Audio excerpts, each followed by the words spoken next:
Alors aujourd'hui, je suis de nouveau avec Sylvain qui est venu me chercher à l'aéroport. Si vous avez vu la vidéo précédente, Sylvain est venu me chercher à l'aéroport. On a fait une interview tous les deux.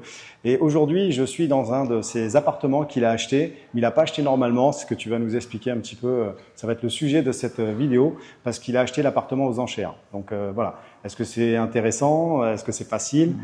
Les enchères en Thaïlande. Les enchères en Thaïlande. Voilà, je compte sur toi pour expliquer un petit peu tout ça aux abonnés. Carrément. Et donner des conseils à ce sujet. Ouais, carrément. Donc moi j'ai acheté cet appartement, on ira le voir juste après, il y a à peu près un an maintenant, un peu plus d'un an. Donc aux enchères, tout simplement parce que l'histoire c'était que le développeur actuel avait eu des problèmes avec la justice, donc ils avaient des biens à liquider en passant par le système judiciaire. Donc on a eu cette opportunité, on a vu que les prix étaient assez attractifs, donc on est passé après à travers toutes les étapes des enchères. D'accord. Il y a pas mal de... Si je commence à les énumérer, on va prendre beaucoup de temps parce que c'est quand même un casse-tête assez monumental. Je veux juste faire une précision. Les développeurs, c'est comme les promoteurs. Chez nous, on appellerait ça les promoteurs immobiliers. Ici, on appelle ça en Thaïlande des développeurs. Ouais, c'est vrai. En fait, il y a deux types d'enchères. Il y a soit les enchères qui sont gérées par le gouvernement, donc on appelle ça la DSI. Et en fait, il faut pouvoir... Enfin, on a des sites internet, on va pouvoir avoir ce qui est sur le marché en fonction de si le bien revient à plusieurs reprises sur le marché parce qu'il n'y a pas d'acheteur, personne n'a essayé d'enchérir. Il va être remis à plusieurs reprises jusqu'à, il me semble, 3 ou 4 fois. Mais à chaque fois qu'il est remis sur le marché, on a une remise supplémentaire. Donc j'ai eu la chance avec celui-ci parce qu'on a eu la remise la plus élevée en fait. Quand tu dis remise supplémentaire, ça veut dire qu'il y a un prix au départ. C'est ça. Et puis si jamais il n'y a personne qui en veut la première enchère, on le représente une seconde fois avec un rabais. 15%. D'accord. C'est ça. Okay. Au début, en fait, il y a une personne qui vient évaluer le bien. Et on va commencer en fait avec ce prix de base. S'il y a des enchères, le prix va monter. S'il n'y en a pas, ça revient sur le marché peut-être quelques semaines ou mois plus tard avec une remise. C'était la première fois que je vais aux enchères, la première fois que j'allais enchérir pour un bien. Ma femme qui était, était partie se faire former à Bangkok pour savoir vraiment comment faire tout le système, etc. Parce que c'est vraiment un casse-tête. Je le ferai pas tout seul. J'ai la chance d'avoir ma femme thaï et qu'elle soit super compétente. Se former sur quoi en fait? Sur toute la procédure pour acheter aux enchères, comprendre comment ça fonctionne, savoir pourquoi il faut mettre un dépôt, combien de temps on va devoir payer pour avoir le bien, est-ce qu'il y a des amendes. Des fois, on n'a même pas accès au bien quand on achète aux enchères. Donc, des fois, on achète sans même avoir ouvert la porte une fois, en fait. Oui, voilà, parce que souvent, des enchères, moi, j'en faisais en France. Tu peux aller visiter, tu as une date de visite et tu as l'enchère qui est, par exemple, une semaine ou 15 jours après.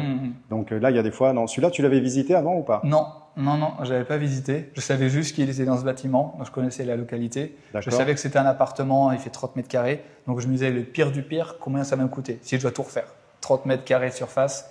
Allez, le pire du pire, ça va être 300 000, 350 000 bahts. Donc, ça va faire un peu plus de 10 000 euros. D'accord. Pour faire la cuisine, le lit, les meubles, etc. Donc, je me disais, bon, vu le prix d'achat, c'est un risque que je peux prendre. T'avais compté ça. En plus, j'ai pas coupé mon téléphone. On parlait des frais, donc tu avais compté 300 000 bahts. Ouais. À peu près 10 000 euros, vu que tu ne l'avais pas visité, mais tu connaissais la localisation, tu avais pu venir voir l'extérieur, j'imagine. Ouais, c'est ça. En fait, le problème, j'aurais pu essayer d'aller voir les personnes du bureau, enfin, on appelle ça le juristique, donc les personnes qui s'occupent du bâtiment, et essayer de leur demander est-ce que je peux avoir les clés, peut-être creuser, peut-être qu'ils disent oui, des fois, enfin, ils peuvent dire non également. Sauf que le truc, c'est qu'on avait vu le bien la veille pour le lendemain. Donc, on n'avait pas le temps, en fait. D'accord. C'était vraiment, on était dans le rush, c'était à la dernière minute. Donc, le lendemain, on s'est pointé là-bas, il fallait mettre un dépôt sur la table pour pouvoir enchérir. Si on n'enchérit pas, on récupère le dépôt, enfin, la compte. Ouais. Et donc, ouais, c'était notre tour. Enfin, il y a plusieurs biens qui se déroulent pendant la session, quoi. Donc, il faut attendre son tour. Si on est la 50e propriété, on va attendre les 50 propriétés qui passent avant toi. Il n'y a pas forcément de planning exact, savoir à quelle heure il faut arriver. Et donc là, c'est notre tour. Donc, on faisait notre petite stratégie en mode, OK, on attend la dernière seconde pour lever la main, tu vois. Les petits trucs qu'on se fait entre nous avant d'arriver, se dire quelle stratégie je vais mettre en place. Et là, je lève la main. J'enchéris pour le prix de base. Et donc, OK, une fois, OK, deux fois, OK, trois fois. Et là, on se regarde avec ma compagne et on se dit, mais… Il n'y a personne qui est monté, il n'y a même pas de suspense, en fait, tu vois. C'est tout, c'est fini, il n'y a pas de surenchère, quoi. Et là, on s'est regardé, on a fait, mais on vient de faire un deal de fou, on vient de faire une affaire de fou, parce qu'on est le meilleur prix. Déjà, à la base, le prix listé était un prix assez bas. Ensuite, on avait eu la remise des 30%, et en plus, personne n'a enchéri. Donc là, jackpot. Le lendemain, on a ouvert la porte, on s'est dit, bon, on est les nouveaux futurs propriétaires, on a juste à aller à travers la paperasse. Et donc, on a eu les clés, on a regardé, on a ouvert, on s'est dit, ah bah c'est pas mal en fait. Bon, il manquait la cuisine. C'est-à-dire que tu as les clés le jour même? Non, pas forcément. C'est juste qu'on avait le contact de la personne ici et on lui a demandé, bah, regarde, on a gagné l'enchère, on n'est pas encore propriétaire. Est-ce qu'il y a moyen qu'on regarde rapidement? Allez, oui, pas de souci. Et j'y serais allé la semaine d'avant. J'aurais eu le temps à me redonner la clé, j'imagine. Oui, pour que tu puisses le visiter. Voilà. Et donc, une fois que l'enchère est réalisée, combien de temps tu as pour être vraiment propriétaire, officiellement? Ça va vraiment dépendre. Le chanotte, tout ça. Ouais, je dirais, allez, 3 mois.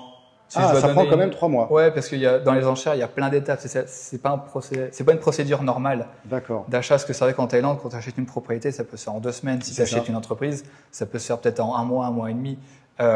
Si c'est une propriété normale, où il y a un transfert de titre de propriété à effectuer.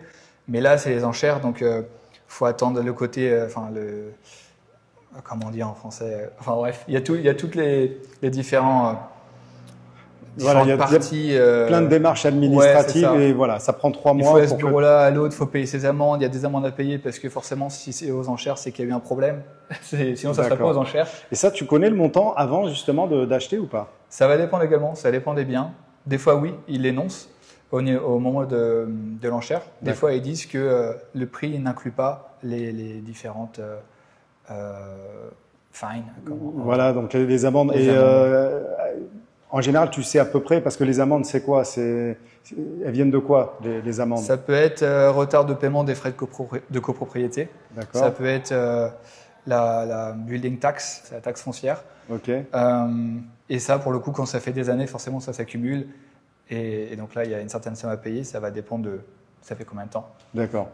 Et dans ton cas, tu connaissais le montant ou tu as eu la surprise? Avec celui-ci, j'ai eu beaucoup de chance parce qu'en plus, tout était inclus dans le prix. Ouais, tu as eu plein de chance. J'ai acheté un autre, clairement. J'ai acheté un autre bien pas aux enchères qui est juste après dans une rue en parallèle. C'est un bien commercial ce coup-ci. Et là, par contre, ça n'incluait pas toutes ces choses. Donc, j'ai dû payer peut-être au total à peu près 6 000 € d'amende, c'est-à-dire d'impayé auprès du gouvernement. Voilà. Donc ça, c'est des renseignements que tu peux avoir, j'imagine, simplement, officiellement. Ouais, il faut savoir où aller, il faut y aller avec un taille également, il faut savoir se faire comprendre, en fait, c'est surtout ça. Et, il faut creuser, donc ça prend pas mal de temps, il faut savoir à qui aller parler, se renseigner, etc. Ça se fait, forcément c'est possible vu que je l'ai fait. Après, ça nécessite un peu de compétences. De compétences. Bon, tu as une femme taille, donc ça aide. En plus, elle bosse avec toi dans l'immobilier. C'est ça. Elle s'est formée justement pour faire ce genre d'investissement. Exactement. Et tu vas en faire d'autres? J'ai acheté une 3e propriété ce coup-ci, dans un autre cas de figure, parce que là, ces 2 premières propriétés c'était via le gouvernement, le système gouvernemental des enchères.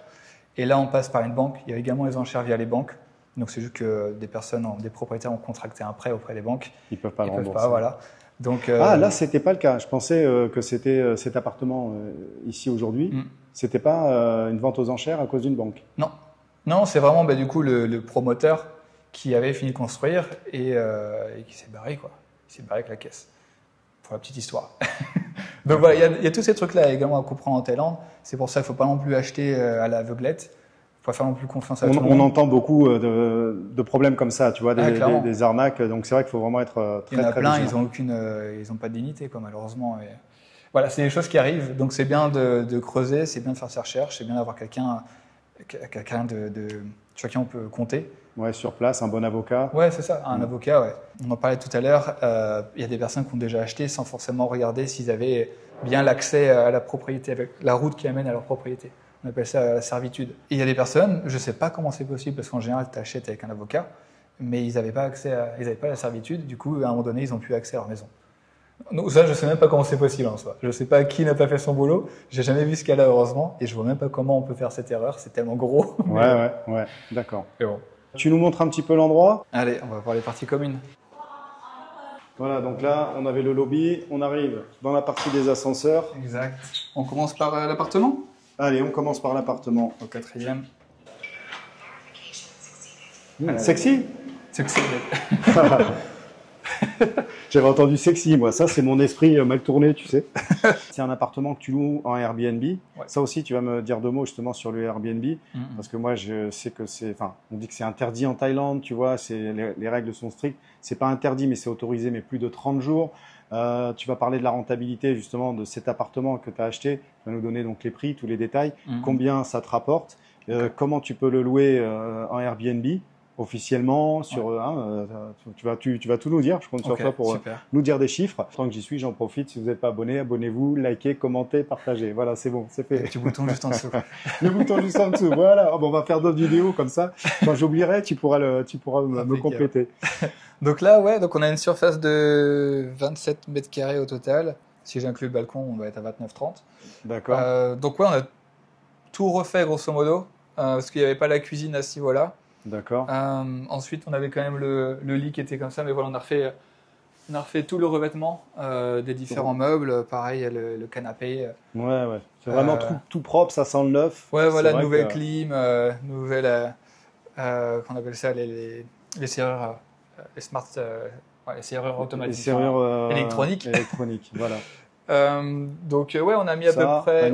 T'as une jolie salle de bain. Ouais. Tant qu'à faire, on fait la visite. Et après, on parle des ça va pas être très grand. Donc non, voilà, c'est vite fait. Une salle de bain. Voilà, tout est propre en fait pour venir passer des vacances. Exactement. Si on a un couple, on est tout seul. On a beaucoup le type de profil qu'on va obtenir ici, vu que la localité, là on est à Phuket, on se trouve à Surin. Donc la plupart des gens vont se référencer peut-être à Patong. On connaît tous Patong par rapport à Phuket, même si Patong c'est pas forcément Phuket. Mais voilà, on est un peu plus au nord, on est à peu près à 30 minutes, d'après environ ce temps-là, pour arriver jusqu'ici. 20 minutes, ouais. 20 minutes. Ouais. Et donc là, on va voir, soit ça va être des couples qui viennent ici parce que c'est un peu plus calme.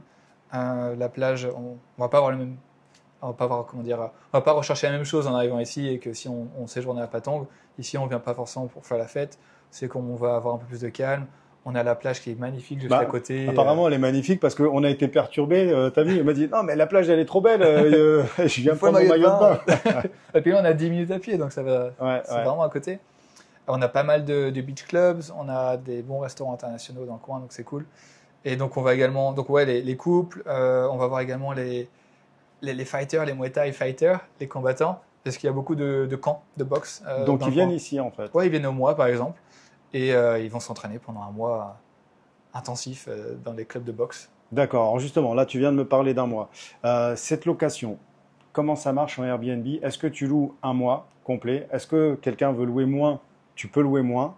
Comment ça marche? Alors en Thaïlande, le minimum, c'est 30 jours, normalement, en location court terme. Après, on peut faire des contrats à l'année, 6 mois ou autre. Bien sûr, mais là, moi, ce qui m'intéresse, c'est de savoir, tu sais, justement, ce fameux quand tu es en dessous des 30 jours. Ouais, on n'est pas dans la légalité pour ceux qui font ça. Il y en a qui vont le faire, beaucoup le font, hein, pour être honnête. C'est un risque à prendre. La plupart, j'ai jamais eu de cas où j'ai rencontré quelqu'un qui a une amende ou autre. Mais voilà, il faut le garder en tête. Sur Bangkok, moi, je sais qu'il y en a qui ont eu des amendes. Hein. Ok, ouais, ça ne m'étonne pas. J'en connais qui se sont fait dénoncer. Donc, le propriétaire, il a eu une amende et celui qui avait loué Airbnb, lui, il ne pouvait plus rester dans l'appartement. À Bangkok, ça ne m'étonne pas vu que c'est aussi très résidentiel. Ici, on a la chance à Phuket, c'est touristique, c'est la première destination touristique. Donc, pour les plages, etc. Que je comprenne bien, dans tout cet immeuble, à 80 ou 90%, c'est que des Airbnb. Oui, après combien de temps il le loue, ça je sais pas. On peut facilement aller sur Airbnb et puis regarder quelles sont les possibilités de location. D'accord. Si tu arrives à louer 3 nuitées, c'est que tu peux louer 3 nuitées, quoi, grosso modo. Oui. Sinon, après, en termes de performance, donc ici, on fait à peu près, l'année dernière, on a fait à peu près 450 000 bahts. 450 000 bahts de revenus à l'année, d'accord. Ouais. Donc il nous reste environ 400 000 bahts après déduire les frais de copro. 400 000 net. Ouais, voilà. 400 000 pour un investissement de... Là, est-ce que c'est comparable? Parce que je l'ai acheté aux enchères, j'ai fait tout moi-même. Non, bien sûr, mais en fait, voilà, là pour l'instant... De combien j'ai déboursé au total, ça m'a coûté 2 300 000 bahts, un peu moins de 70 000 euros. 70 000 euros pour 400 000 bahts, ça doit faire combien? 12 000 euros, ça, à l'année à peu près? Ouais, voilà. D'accord. Donc un rapport, c'est ce qui donne un rapport de 15%. Ouais, environ, ouais. Sur ta première année? C'est ça.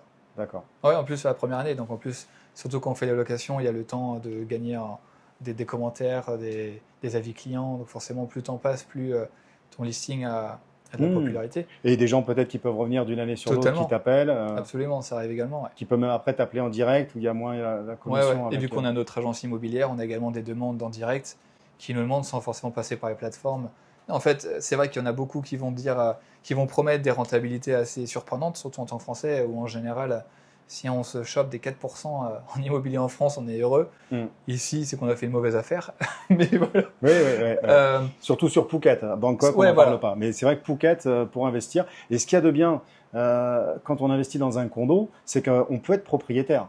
Dans un condo, ouais. Dans un condo, on n'a pas besoin de créer une société. Ça aussi, c'est encore autre chose. Totalement. Ou alors, on peut acheter en location sur 30 ans. Mais le condo, alors justement, si tu peux appeler les avantages. Moi, j'ai entendu dire que ça rentrait dans ta succession aussi. C'est-à-dire que si tu achètes ton condo, tu décèdes, tes héritiers, ils récupèrent le bien. Bien sûr. Ouais. Et tu peux acheter à 100% à ton nom. En nom propre. Off-one, freehold, on appelle ça. Ouais. Il faut juste que ça respecte les 51, 49 dans le. Exactement, il y a un quota, un quota par rapport à la superficie du bâtiment. Et donc 49% de la superficie peut être en quota foreigner freehold. Donc foreigner freehold, ça veut dire pour les étrangers, pour l'avoir en nom propre, en titre perso, sans passer, comme tu disais, par une entreprise ou en ayant ce qu'on appelle un leasehold. Donc le leasehold, c'est-à-dire qu'on va louer la propriété ou le terrain pendant 30 ans. Avec la possibilité de le renouveler jusqu'à 2 fois, donc 90. Mais là encore, attention, parce que c'est la possibilité de. Mais c'est pas une obligation. Ouais. Donc tu peux te retrouver au bout de 30 ans. Et puis il veut pas te le renouveler. Il y a des cas qui arrivent de plus en plus, parce que là on arrive souvent d'ailleurs à la fin de ces premiers leases d'il y a 30 ans, des premiers investisseurs, et des fois le propriétaire du terrain, on n'arrive plus à le joindre en fait, ou il répond plus, ou il est décédé, et maintenant la succession, ils veulent pas renouveler le contrat. Il y a pas mal de choses comme ça. Ah oui, tiens, c'est hyper intéressant ça. On a ce recul maintenant sur ces premiers qui ont fait, où justement les anciens propriétaires avaient l'espoir de renouveler, et sans forcément, il peut y avoir la personne qui n'est pas d'accord. Et on peut aussi tomber, dans le meilleur des cas, la personne elle est OK, on peut renouveler, etc. Mais dans ce cas-là, où pas de nouvelles, on n'arrive pas à le joindre, c'est des enfants qu'on récupéré, etc. Il y a beaucoup de cas avec des avocats à l'heure actuelle. Ah oui, c'est ça. Tu as beaucoup de cas comme ça. Il y en a de plus en plus. Mais encore une fois, après, ça dépend de la vision que l'on a, parce que avec un lease de 30 ans, en tous les cas, je dis ça parce que souvent, quand on achète des villas, c'est soit on fait notre structure un peu avec l'entreprise, etc. On pourrait y aller plus en détail ensuite. Mais on a la possibilité d'être 100% en règle et de passer par du leasehold, donc avoir au moins un lease de 30 ans, possibilité de renouveler. Mais si on regarde comme ça, déjà 30 ans, si tu vois ton bien immobilier comme un investissement, il sera rentable. Si tu le loues parce que tu vas le payer moins cher déjà. Déjà, tu vas payer moins cher que si tu devais louer. De louer un logement, si toi tu dois y vivre, et même si tu dois le louer à quelqu'un d'autre, tu vas faire suffisamment rentrer d'argent pour qu'après 5 ans, 8 ans, allez peut-être maximum 10 ans, ton bien il soit remboursé en fait. Sans parler de l'appréciation, la valeur du marché qui augmente au fur et à mesure des années. Donc si ça te prend, on va dire déjà fourchette, on est pessimiste, ça prend 10 ans à rembourser ta propriété, tu as encore 20 ans pour faire de l'argent, tu vois ce que je veux dire? Donc ça reste comme un bon investissement. Si tu partais avec l'état d'esprit que non, j'achète un bien immobilier parce que je veux le garder à vie et ça va être un héritage, si tu achètes en leasehold, ça va être plus compliqué. D'accord. Comme quoi, il n'y a pas forcément de bons ou de mauvais investissements, il y a suivant le profil qu'on a. Absolument. Et là, au moins, tu restes en toute légalité, sans essayer de bidouiller, de vouloir créer une société à côté pour acheter la maison et l'avoir. C'est ça. Mais du coup, quand tu achètes un condo, donc quand on dit condo, un condominium, appartement, voilà, là c'est toi qui me reprends, tu fais bien. Parce que c'est vrai que moi quand je suis arrivé en Thaïlande, on me disait un condo, je me disais c'est quoi un condo, tu vois? Pour moi c'est des appartes. C'est des appartes mais avec un garde de sécurité, avec des piscines, avec une espèce de coworking, avec une salle de sport. Enfin. Tu vas aller me montrer les commodités maintenant, c'est parti. Bon, on va pas aller partout, mais c'est pour donner une vue en fait sur la piscine. Quand même une jolie piscine. À débordement, avec vue sur la mer. Franchement, c'est suffisant. En plus, vu qu'il y a la mer pas loin, j'imagine que les gens, tu dois pas souvent voir des gens qui viennent ici à la piscine. Les Thaïlandais, ils le font pas. Les vacanciers, ils préfèrent aller au bord de la plage. En fin de journée, c'est cool. C'est ça, quand tu reviens de la plage avec du sel dessus, tu viens ici. Tu viens de doucher là. Et tu viens de doucher là. On a deux plages en fait. On a Bang Tao Beach qui est de ce côté-là et Surin Beach qui est de l'autre côté. Donc dans les deux sens, on a 10 minutes à marcher en fait. D'accord, voilà. Il n'y en a pas une qui est plus près de l'autre? Non, c'est vraiment kiff-kiff. Bien, Sylvain, je te remercie de m'avoir présenté cet appartement. Et juste avant de se quitter, donc on va se retrouver dans quelques jours. Ouais. Tu vas me montrer quelques biens justement qui sont à vendre. Ce qui serait bien, à mon sens, c'est de trouver des biens par rapport à des abonnés, des biens que on puisse se projeter nous en tant que Français, à se dire voilà, avec une maison que je pourrais avoir en France dans n'importe quelle ville, peut-être que je peux obtenir quelque chose ici. Qu'est-ce que je peux avoir ici au même montant à Phuket et c'est ça qui va être intéressant. Bon, ben, je vous dis au revoir à tous et puis à très bientôt dans la prochaine vidéo. Ciao, ciao.